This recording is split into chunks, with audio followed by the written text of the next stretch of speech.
Welcome to the Heavy Spoilers Show. I'm your host Definition, and with Netflix's The Spy now making its way worldwide across the platform, I thought I'd examine the Secret Service series to uncover everything that you need to know about the events portrayed in it and its ending. There will be heavy spoilers here, so if you haven't had a chance to watch the show yet, then I highly recommend that you turn off now. With that out of the way, I just want to give a huge thank you for clicking this video. Now let's get into my breakdown of The Spy.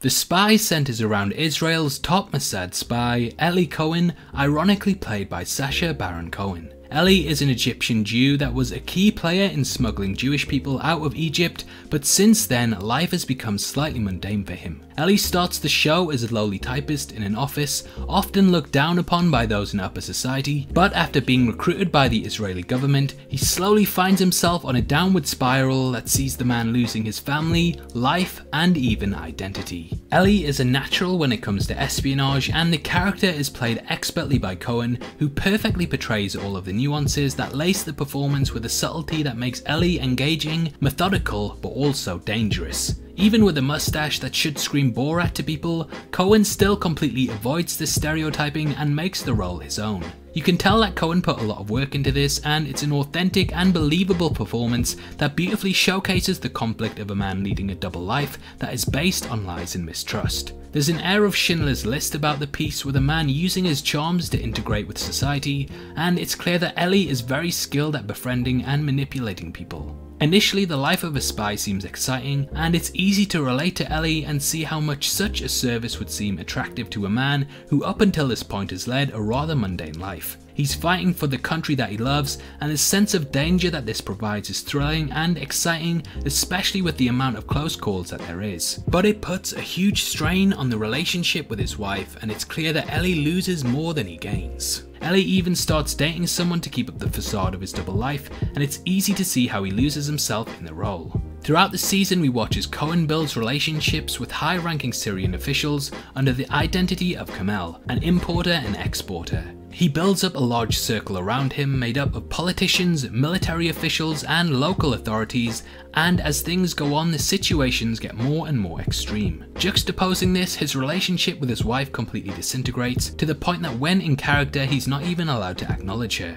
After they have a child together, Eli tries to stay, but a sense of duty calls him back. He spies on several key members and even a military installation, all with the purpose of building intel. It's a gripping watch, and one that often gets your heart pumping as you see Eli slowly inch towards his eventual fate. When a bloody coup against the government is staged, which he's instrumental in, it becomes clear that Eli may be in over his head, acting as a double agent that has helped to topple a government in order to complete his mission. Eli comes face to face with the Bin Ladens and a young Osama as he slowly works his way up the ladder in the penultimate episode, but the sharks slowly begin to circle him, suspecting that there is a spy in their organization. Eli is trusted so much he's even asked to be the new Deputy Minister of Defense. However, that doesn't mean that he's out of the woods just yet, and not long after being asked to join this position, he's soon discovered. In real life, similar to the events in the show, the Syrians used tracking equipment in order to capture any illegal transmissions, and they were able to trace a signal to Cohen's apartment, where they pretty much caught him red-handed sending messages. In real life, Cohen did ask to leave the operation to witness the birth of his third child just before his eventual capture, but Israeli intelligence wanted him to return to Syria once more, which ended up being his last visit for all the wrong reasons. It's a heartbreaking element to the story that really shows just how tragic the entire ordeal was. Eli is tortured and interrogated, and after being found guilty of espionage at a military tribunal, he's sentenced to death. Israel did try to get the spy freed through a campaign of clemency, but this fell on deaf ears, even with the intervention of prime ministers and the Pope. Syria went ahead with the execution, and in his final letter, Cohen wrote, "I'm begging you, my dear Nadia, not to spend your time in weeping about something already past. Concentrate on yourself, looking forward for a better future." Eli was executed on the 18th of May 1965 in Damascus, but his legacy lives on. In the finale, we see a moth fly into a light bulb and die, and this works as a metaphor for the entire show. Like a moth to the flame, Cohen knew he was in danger, but he couldn't resist the allure of power. His ambition drove him and allowed him to work his way up from a lowly desk clerk to someone that was considered for a huge position of power. He flew too close to the sun, however, and had he flat out refused to return to the country, he would likely still be alive today. The government too do not come off scot-free in this show either, and it highlights just how expendable they view those as they rely on the most. We watch in the finale that the government are still trying to recruit spies, and Eli remains merely a statistic, even though he helped to establish the intelligence agency more than they ever would have been without him. It's a really tragic story and one that will stick with you long after you finish watching it. Cohen has since become a national hero in Israel, with a large number of streets carrying his name. His family have been visited by many prime ministers over the years, and there currently exists a memorial stone for him in the Garden of Missing Soldiers, showcasing that though he may be gone, he is not forgotten. Nadia to this day is still trying to get his body returned to Israel for a proper burial,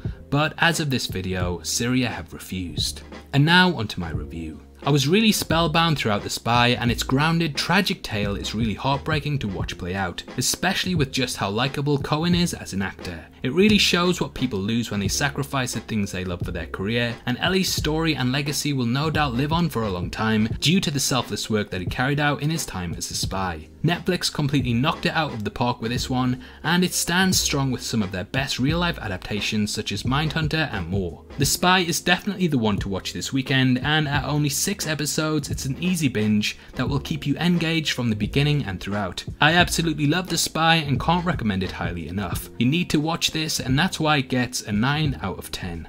Obviously, I'd love to hear your thoughts on The Spy and if you enjoyed it as much as I did. Comment below and let me know, and if you enjoyed this video then please like it, and make sure you check out my full breakdown of this weekend's other big release, It Chapter 2, which will be linked at the end. I go over everything you need to know about the movie and my interpretation of the ending, so it's definitely worth checking out if you want to know more.